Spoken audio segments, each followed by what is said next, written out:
Welcome to our Assistant Prepper channel. In this episode we made some major changes, which necessitated some minor adjustments.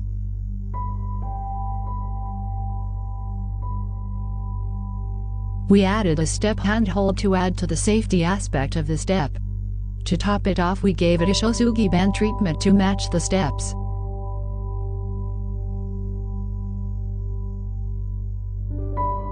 In order to allow the window air conditioner to cool more efficiently, we elevated it by installing it in the window like a normal window air conditioner.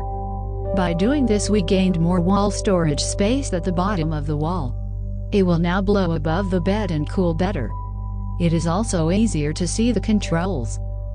In addition, we gained more wall storage space at the bottom of the wall in the garage. We reinstalled the wall, which made it a wall/door. It opens into the interior of the space, and now makes it a true toy hauler or cargo trailer. When not open, it is closed as you see it here. The total time to open it is about 5 minutes. This greatly increases the functionality and utility of the trailer. Now that we are using the inflatable bed, we had to raise all the hanging objects to free up all available space, and to prevent puncturing the bed. The tables and the clock had to be moved. In addition, a magnetic utensil holder was added to the kitchen wall.